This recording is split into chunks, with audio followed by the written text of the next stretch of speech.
Okay, good morning. Committee on Health and Demography is hereby called to order. May I give a request first? The Chair would like to request the Committee Secretary Beatrice Cusada to acknowledge the resource persons present for today.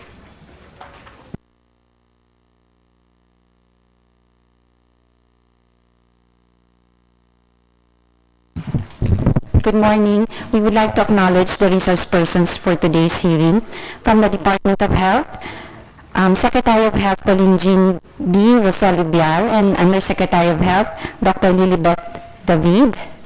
From PhilHealth, Dr. Celestina Maria Jude de la Serna, Vice Chairperson, Board of Directors, and Interim OIC President and CEO, Ruben John Basa, Senior Vice President.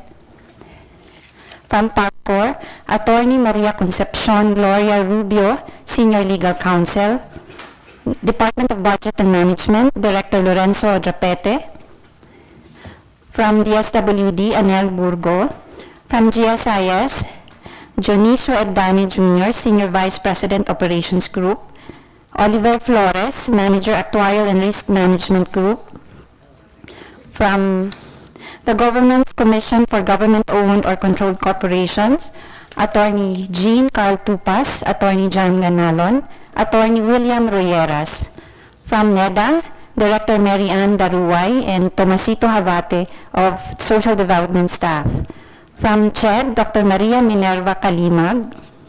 From the Philippine Hospital Association, Dr. Jesus Hardin. From the PMA, Dr. Rufino Bartulabac. From Health Justice Philippines, Ralph Emerson de Golacion. From the UP National Institutes for Health, Chancellor Dr. Carmencita Padilla, and Dr. Hilton Lam, Director, Institute of Health Policy and Development Studies. Thank you.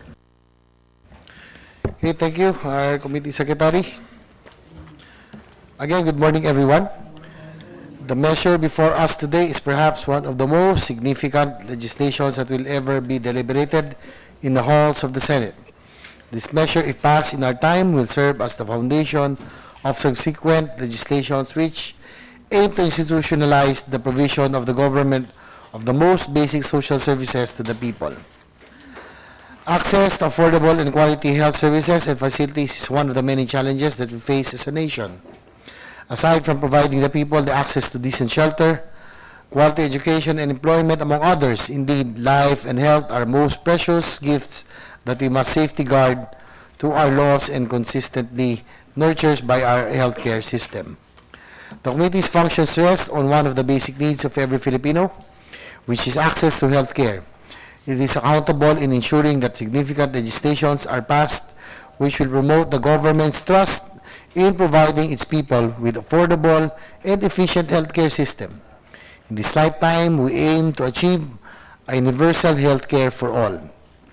Yours truly filed Senate Bill number 1458, or the Universal Healthcare for All Filipinos Act. A similar bill was also filed by Senator Ralph Recto, Senate Bill number 60. These measures, if approved into law, will make every Filipino entitled to the benefits of the universal healthcare, where preventive, curative, and rehabilitative healthcare services are guaranteed. It will unburden poor families from financial difficulties when paying for the basic health services. It will improve our people's health-seeking behavior and guarantee affordable medical attention for everyone at home, at work, in school, or anywhere in the country. Further, our proposal will provide more healthcare services to children and young people and provide better coverage for senior citizens and persons with disability. The Chair earnestly believes that we carry this great task with less burden. We are confident that the legislative intent is in line with the priorities of this administration. As a matter of fact, the universal health care was one of those that were mentioned by the President in his last State of the Nation address. The perfect timing to pass this measure is now when the government is ready to invest more in providing its people with affordable and accessible healthcare system. To add, we are ever ready to target the poorest of the poor, the marginalized sectors, and every Filipino who cannot afford to have access to these services. We are closer to providing an affordable and accessible healthcare services to every Filipino. We are opening these discussions today, so let me challenge you to adjust your focus on what really our fellow kababayans need and how are we going to translate these needs and challenges to solutions through significant legislation. Thank you very much. And now for the orderly conduct of today's hearing, let us allow our resource persons to present their positions with regard to the proposed measures under consideration today. And we ask them, before asking them the questions, let's start probably, of course, with our Honorable Secretary Pauline Jean Ubial. Ma'am, you have the floor for the position of your department.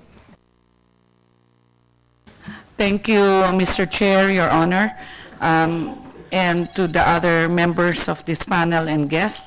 Good morning.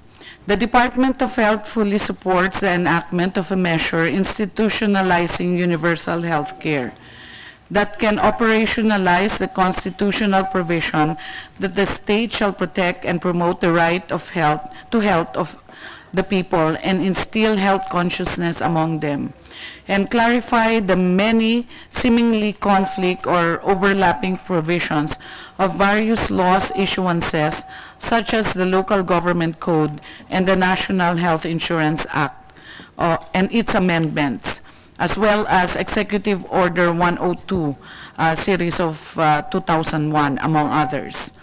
The DOH envisions a UHC system where Filipinos are active decision makers of their health and enjoy good health regardless of their socioeconomic demographic characteristics, financially protected when they get sick, and empowered when navigating the health system. To attain this requires many complementary strategies to simplify the health system for the client, entailing clear delineation of roles between DOH, LGU, PhilHealth. PhilHealth will be the national purchaser of health goods and services, meaning individual-based interventions. LGU will primarily deliver health services, as opposed to both finance and deliver. The DOH will focus on standard setting, regulation, and financing of population-based interventions. This setup, where the purchaser and provider functions are split, has proven to be more accountable and requires many supporting policy actions. We support the bill in terms of who are covered or beneficiaries, streamlining and simplifying PhilHealth membership into two distinct groups from which contributions or subsidies should be determined. We recommend renaming the groups from formal to contributory and from non-formal to non-contributory. This is to avoid any confusion following customary understanding of formal and non-formal economies and to better present the delineation of subsidization. On what are covered or entitlement, we support the classification of entitlements into population-based and individual-based health care and their identified corresponding payers. This clear delineation of entitlements is needed to ensure that double financing will be avoided. On how much is covered, we support the provision of no balance billing or zero copay for the poor or the non-contributory and fixed or predictable copay for the contributory group. On how to raise and manage funds to afford entitlement, health revenues, we support improving premium collection by transferring collection functions to revenue collecting agencies. And propose to benchmark administrative costs to 5 to 7%, consistent with global average. Pooling, we strongly support pooling of funds intended for purchasing individual-based health services into a single fund pool, meaning the national purchaser. This includes reimbursements with PhilHealth assistance funds, both from DOH, PCSO, DSWD, PAGCOR, and other medical benefits from other agencies like GSIS, SSS, and even the LGU. And possibly all savings from the DOH by the end of every fiscal year in order to create a broad financial base that can provide high support value and ensure that the funds allocated for the health sector remain in the health sector. Purchasing, we strongly support transforming PhilHealth into a health security office that purchases services to carry out its function as a national purchaser. This is a model in many health systems that have achieved universal health care. On strengthening public delivery system, Health Human Resource, we support ensuring appropriate compensation for health human resource that will promote good performance and equitable distribution. Implementation of a mandatory 2-year service requirement for all health professional graduates, provision of better incentives through full compensation for those servicing far-flung and geographically isolated disadvantaged areas, increasing public funding for health professional education through scholarships, and appropriate curriculum shift to produce a more responsive cadre of skills and better structuring of the Philippine Health Security Commission reimbursements. For public health facilities, we agreed to strengthen the provision that 70% in GOCC hospitals and 90% of government hospitals must be NBB beds in all government hospitals, providing a transition period of 5 years for hospital to move towards achieving this ratio, whereby a significant portion of its revenue from the National Health Insurance Program reimbursement rather than out of pocket. Similarly, private hospitals must allocate 10% of their beds as NBB beds in order to comply with this mandate and enable better financial management and planning.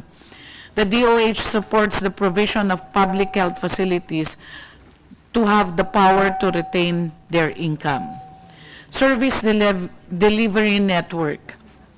We fully support the provision on ensuring networks of health service providers to ensure the provision of comprehensive care for all Filipinos with a well-functioning and effective referral mechanism, espoused in both versions of the bill.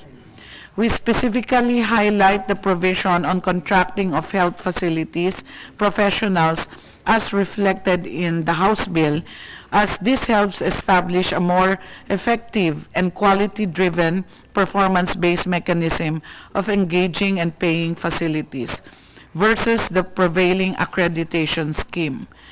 We likewise fully support provision on both bills that require establishment of health facilities to be aligned with the health facility development plan of the DOH and of government. Drugstores and diagnostic laboratories outside public facilities. We support allowing the FDA to regulate the establishment of these stand-alone facilities within the vicinity of public health facilities, so as not to undermine their efforts to improve services therein. However, we recognize the potential challenges of implementing this. Medicines, generics, we support emphasis on mandating, and we are in the process of filing a generics-only prescribing law for both public and private practitioners. Cost availability, we reiterate the need for public health facilities to procure only medicines in guarantees list or the formulary and utilizing the drug price reference index.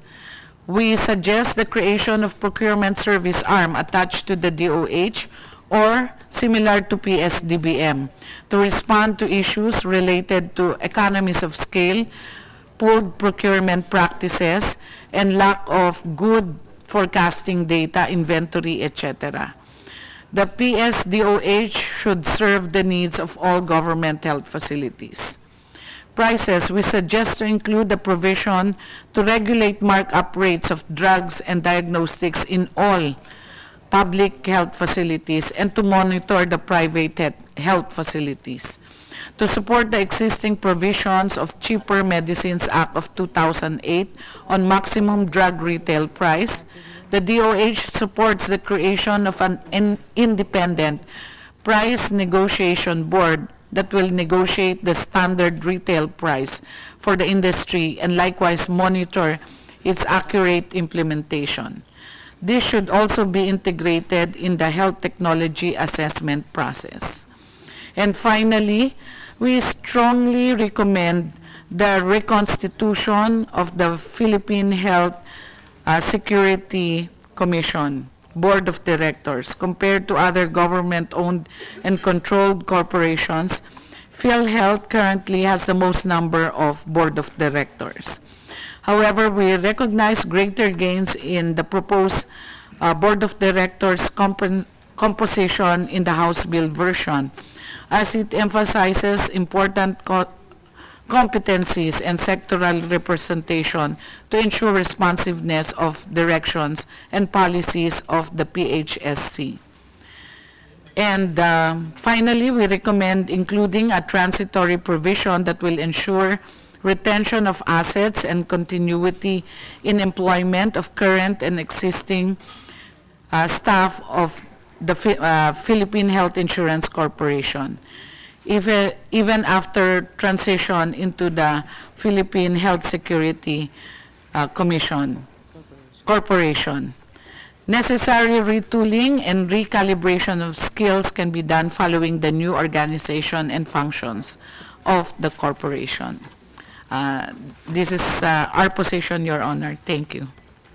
Thank you, Secretary Obiang. At this point, the Chair would like to recognize the presence of our Vice Chairperson, Senator Risa Ontiveros. Thank you, ma'am, for joining us this morning.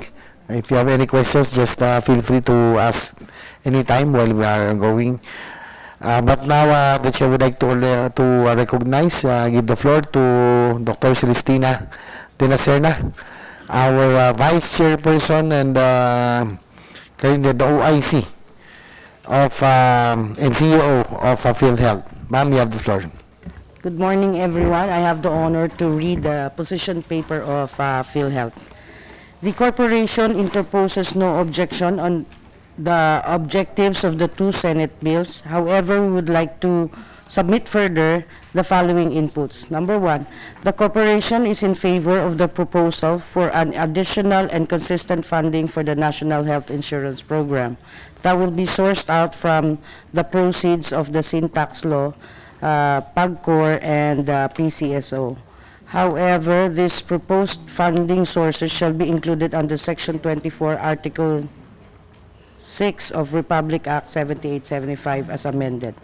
Number two, the corporation also agrees with the provision on the function of the Health Technology Assessment Group, which shall be recommendatory in nature, and the renaming of the PhilHealth to Philippine Health Securities Corporation.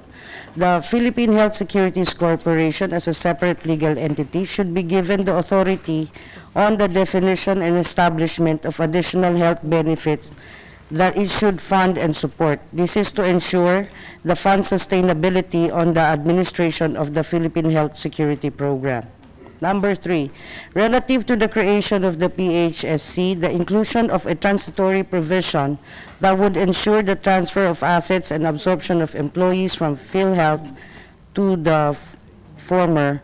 We would like to request inclusion of additional provisions that will make certain the retention and absorption of the employees of PhilHealth to PHSC without loss or diminution in rank, function, salaries, allowances, and privileges.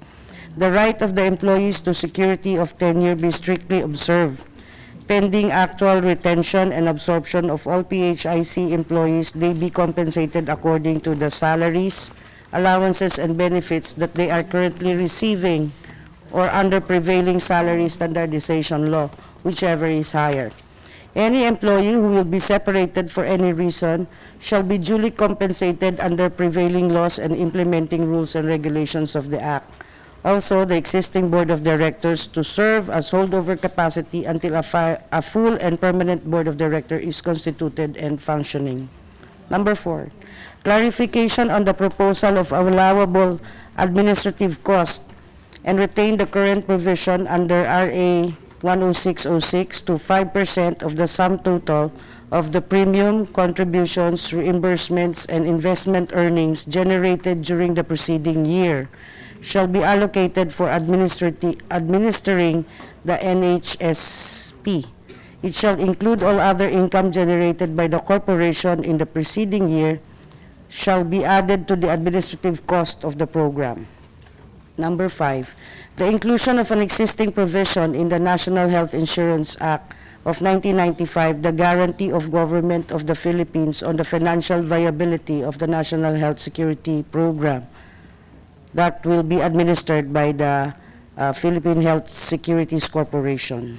Number 6, the amendment of the provision on the reserve fund to provide authority for PHSC to invest in common shares of stock and other necessary amendments and revisions in the cap in investment of corporate bonds to 40% limit, which will be uniformly applied to all industries or sectors.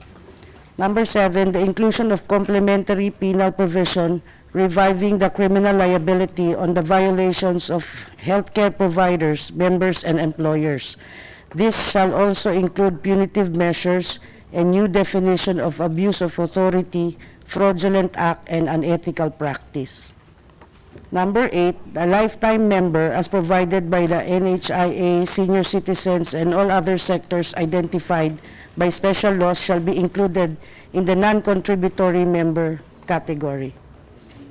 Number 9, the amendment of the provision on the minimum eligibility and requirements for accreditation of healthcare providers and providing separate provisions for healthcare institutions, professionals, health maintenance organizations, and community health organizations.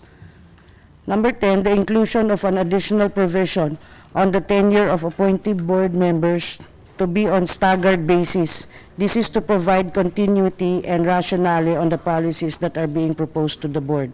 And lastly, we propose to include operation and information technology as subject for audit by the Internal Audit Office. Also propose the creation of committees such as those accordance with resolution of the COA, Governance, GCG, and Department of Budget and Management. Thank you. Thank you, Dr. De La Serna.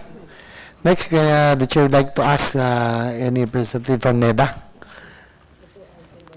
Ms. Director Mary Ann Darauay, NEDA. Yeah. Good morning, Your Honors. Thank you for the opportunity for us to be able to present to you our position, but because of the absence of our principals, especially our secretary, we are going to submit our official position within the week. However, please allow us to present to you our technical observations and points of view with regards to the two very, very valuable House bills.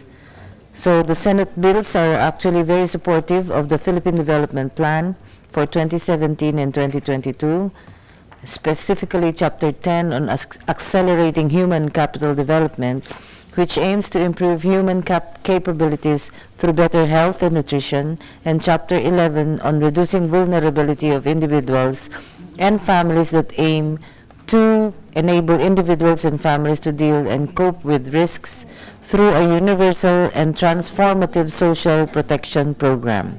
One of the strategies espoused in the PDP is to continue to provide financial risk protection by expanding national health insurance coverage and benefit packages to lower the members' out-of-pocket health expenditures. Secondly, the proposed bills also support the long-term vision, Ambisyon Natin 2040, which the PDP is geared to achieve, expediting universal health care, by improving the National Health Insurance Program will continue to the attainment of the vision of the Filipinos of having a long and happy life. Particularly on House Bill 60, however,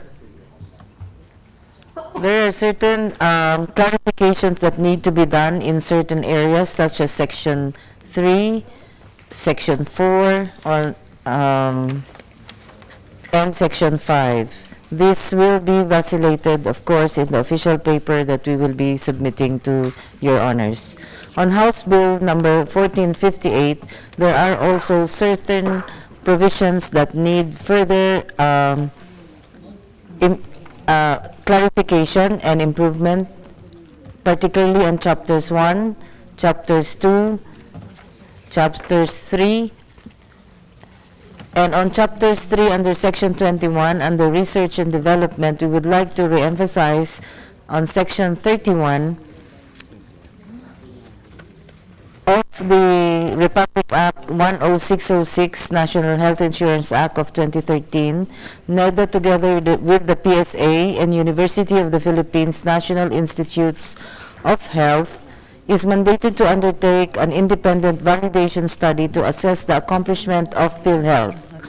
For the purpose of conducting the study, PhilHealth is to transfer the 0.001% of its income from the previous year.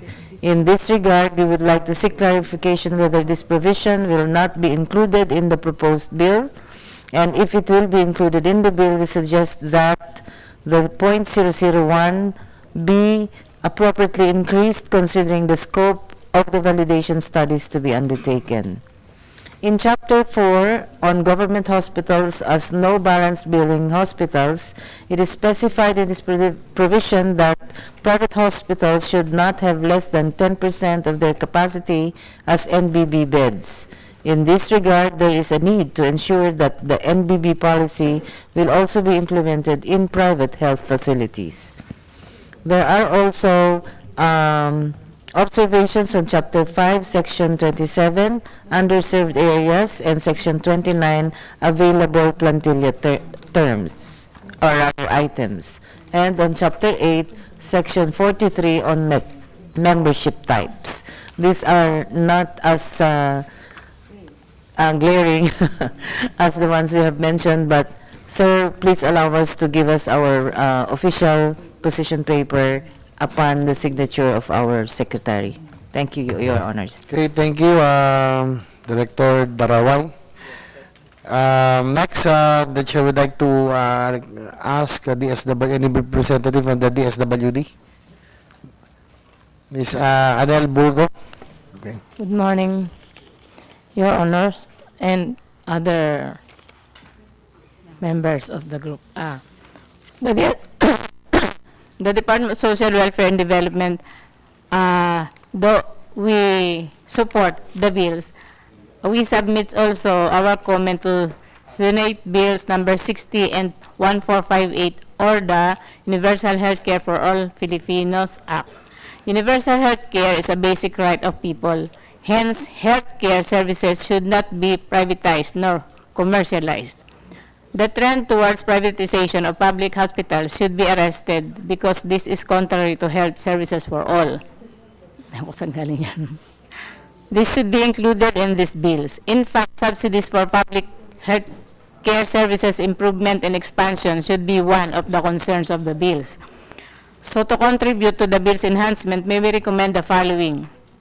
Number 1, consolidate the two bills into one. Number 2, on Senate Bill number 1458, on Section 11, coverage for indirect cost, provide the definition of indirect cost and how this may be determined every time a member of the informal sector accesses medical services. Related to this, the criteria for screening procedures for availment of intended services and other relevant operational systems for members of the informal sector should be clearly indicated.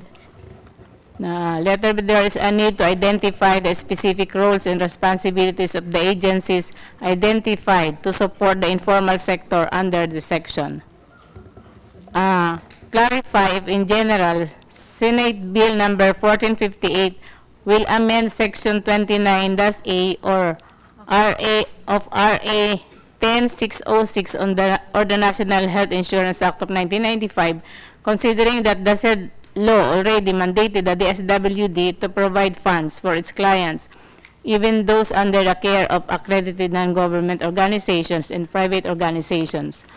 Actually, we are now providing, we have already included in our work and financial plans for our centers and residential care facilities the budget for the PhilHealth. That's all, Your Honor. Okay, thank you. Next, we'd like to ask from the academy, Bobby, are you from the UP? Ma'am, are you ready? From the National Institute for Health, Dr. Carmencita Padilla. Actually, I'm representing UP Manila, Your Honors. And UP Manila, representing UP Manila. Okay. And NIH is under UP Manila.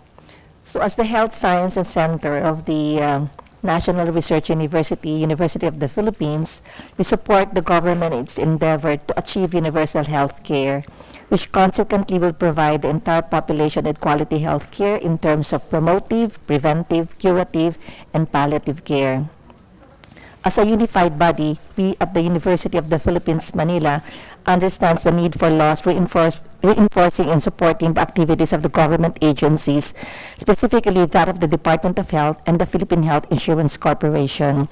We would like to inform Your Honors that we're actually organizing a roundtable discussion on August 14, and this roundtable discussion is specifically to gather experts in the field of health systems, health financing, economics, health policy, agencies, and other pertinent stakeholders to comprehensively discuss the bills before us. The roundtable discussion is being organized to clarify sections of the bills, and we will be submitting our formal position paper right after the conduct of this roundtable discussion.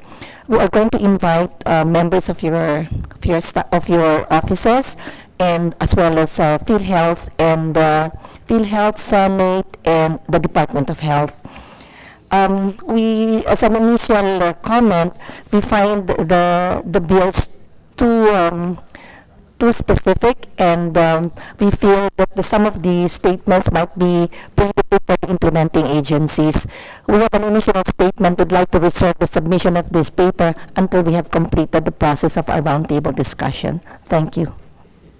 Okay, thank you, Dr. Carmencita Padilla. Next, the chair would like to ask Health Justice Philippines, Mr. Ralph Degolacion. Yes. Thank you, Your Honors, and thank you for the committee in inviting Health Justice to this important hearing. I will be reading our initial statement and observations to both bills before the committee. Health Justice welcomed the current legislative efforts to establish universal health care as an essential component of the nation's economic and social development, especially in light of our commitments to achieving the Sustainable Development Goals in 2030. Both the bills means that the guarantee of the highest attainable standard of health will be available to all citizens, regardless of age, gender, or socioeconomic status. These bills draw from the two important considerations. First is the constitutional mandate of the state as regards the right to health, and the necessity of an integrated and comprehensive response to the increasing burden of non-communicable diseases. The bills recognize the threat of the rising incidence and prevalence of NCDs, and this is one of the top killers in our country, Your Honors. That is why it is very important and timely that we institute universal health care in our country. But of course, this is also recognized in our Philippine Health Agenda 2016-2022 when it realigned its effort toward NCDs and the so-called diseases of urbanization, industrialization, and globalization. The bills, by putting in the proper perspective the importance of disease prevention as a response to a worsening epidemic, complements the outlook for the national health insurance system. Neglecting health promotive and disease preventive mechanisms will defeat the purpose of UHC by making public health insurance unfeasible and unsustainable. In this regard, the roles of the DOH as the central policy-making body in health and the LGU, which stand in the forefront of the provision of basic health and social services, must be re-examined to optimize their relationship and their capacities in fostering a genuine UHC.